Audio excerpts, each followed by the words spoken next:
El escalofriante hallazgo de que el sobreanónimo con la nota de amenaza mortal no contenía absolutamente ninguna huella digital, rastro de ADN, ni ninguna pista forense utilizable que pudiera conducir a la policía hacia su emisor, no hizo más que confirmar los peores y más oscuros temores del patriarca Edmundo, sumergiéndolo en un estado de paranoia densa, asfixiante y permanente.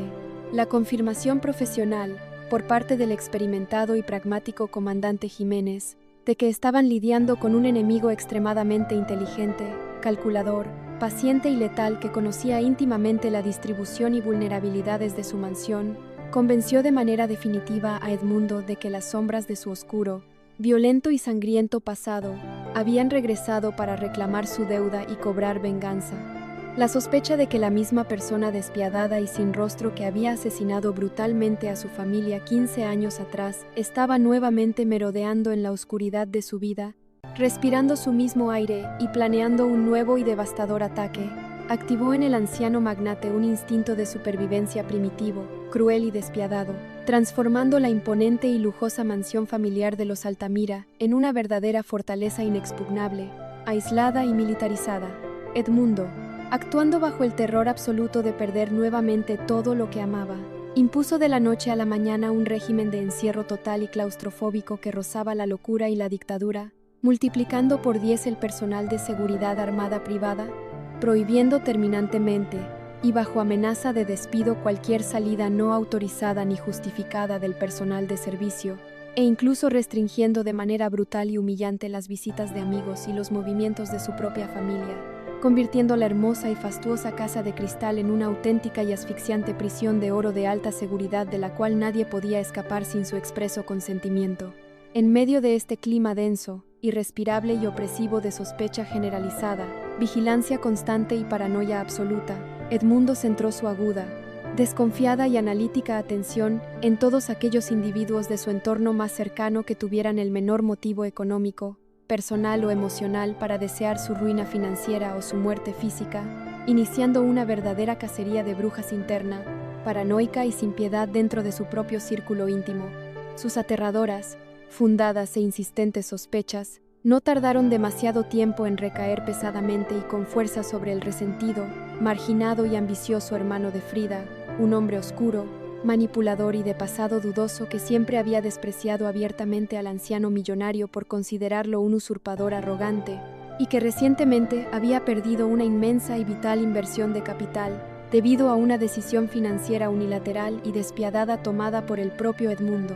Decidido firmemente a arrancar la verdad de cuajo, costara lo que costara y sin importarle las consecuencias legales o morales de sus actos, Edmundo, utilizando el inmenso poder corruptor de su abultada chequera, contrató a un grupo de mercenarios despiadados del bajo mundo y ordenó a sus esbirros privados de máxima confianza secuestrar a plena luz del día e interrogar bajo tortura física extrema y métodos brutales e ilegales al sospechoso hermano, en un oscuro y alejado sótano insonorizado de su propiedad, en el campo. Las violentas, sangrientas y desgarradoras escenas de interrogatorio, dirigidas personalmente y con frialdad sociopática por el implacable comandante Jiménez mientras Edmundo observaba imperturbable a través de un cristal blindado oculto en la oscuridad, revelarían a la luz pública el lado más cruel, despiadado, oscuro y monstruoso del respetado patriarca familiar, demostrando de manera innegable y aterradora que, para proteger su imperio económico y su frágil vida, el anciano magnate estaba plenamente dispuesto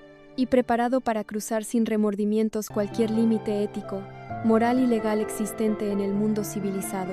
Sin embargo, a pesar de las brutales, inhumanas y prolongadas torturas físicas y psicológicas infligidas al aterrorizado hermano de Frida, la tan ansiada y buscada confesión de culpabilidad nunca llegó a producirse. El hombre,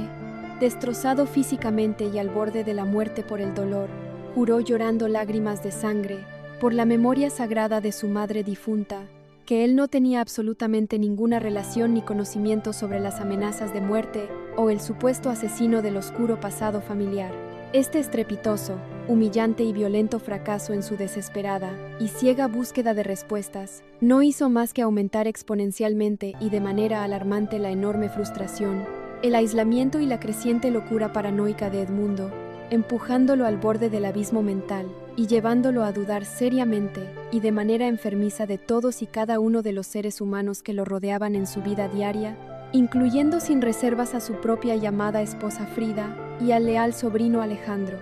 La semilla venenosa, corrosiva e imparable de la duda profunda comenzó a carcomer rápidamente y sin piedad los ya frágiles cimientos de su matrimonio, convenciendo lentamente al anciano millonario de que tal vez, solo tal vez,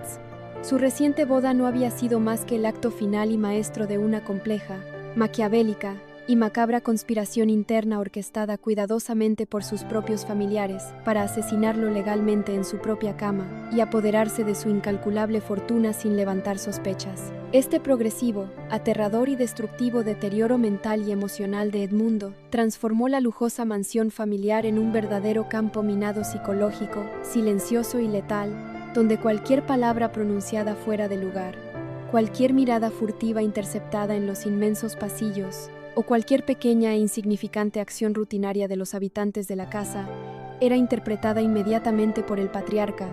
como una prueba irrefutable e innegable de traición mortal, sumiendo a todos los residentes en un estado constante, asfixiante y agotador de terror paralizante e incertidumbre sobre su propio futuro. Mientras el anciano y poderoso patriarca Edmundo se hundía profunda e irremediablemente en su laberinto personal de locura, paranoia y sospechas infundadas, el verdadero y astuto asesino del pasado, operando con una frialdad y una brillantez criminal asombrosa, aprovechó la inmensa confusión generalizada y el caos interno que reinaba en la mansión para mover sus oscuras, silenciosas y letales piezas en el tablero de ajedrez y preparar su golpe maestro y definitivo. Este individuo anónimo, que a lo largo de los 15 años transcurridos había logrado acumular no solo un odio profundo e inextinguible, sino también una cantidad obscena de recursos financieros y conexiones vitales dentro de las más altas esferas del poder político, policial y judicial del país, demostró tener un conocimiento íntimo, casi sobrenatural y aterrador de los más oscuros y protegidos secretos familiares y de las vulnerabilidades psicológicas de todos y cada uno de los miembros de los Altamira. Su siguiente movimiento, calculado al milímetro y ejecutado con una precisión quirúrgica, no fue un ataque violento, físico o frontal contra las fortificadas y blindadas murallas de la mansión, sino una devastadora, implacable y brutal guerra de desgaste psicológico y emocional diseñada específicamente para quebrar la voluntad de Edmundo antes de asestarle el tiro de gracia en el corazón. Comenzó a enviar de manera sistemática y anónima a las habitaciones privadas de Edmundo fotografías antiguas y cuidadosamente seleccionadas de su primera esposa asesinada, objetos personales e íntimos que habían sido dados por desaparecidos o destruidos en el fatídico atentado 15 años atrás. La inexplicable, mágica y terrorífica aparición de estos macabros, dolorosos y acusadores objetos dentro de las 4 paredes seguras de su propia y fortificada habitación privada,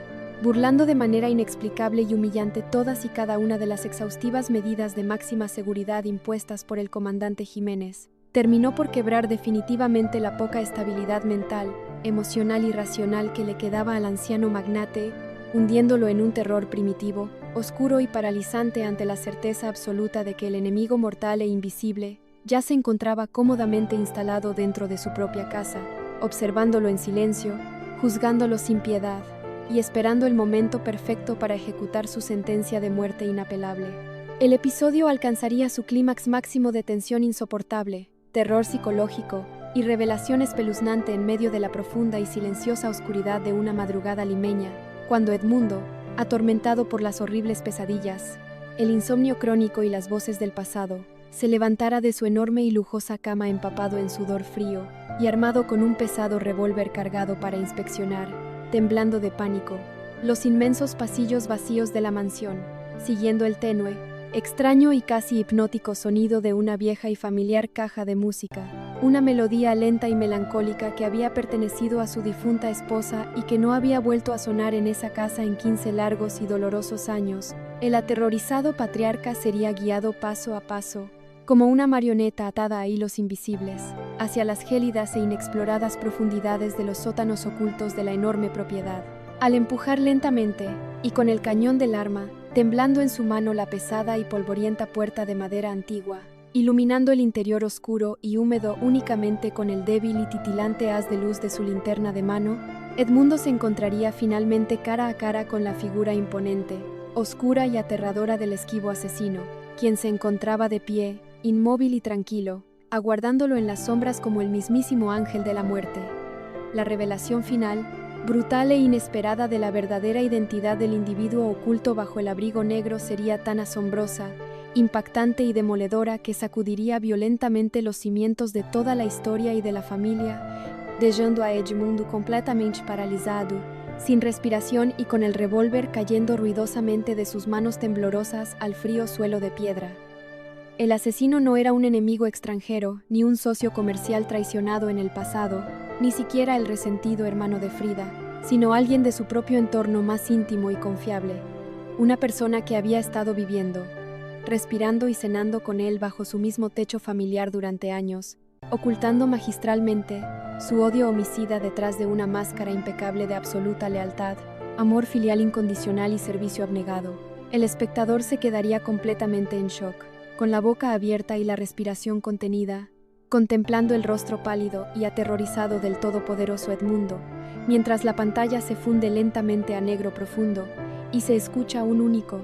seco y ensordecedor disparo resonando en las húmedas paredes del sótano, cerrando el capítulo con una inmensa y angustiante duda sobre quién ha disparado primero y quién ha sobrevivido a ese encuentro mortal en la oscuridad.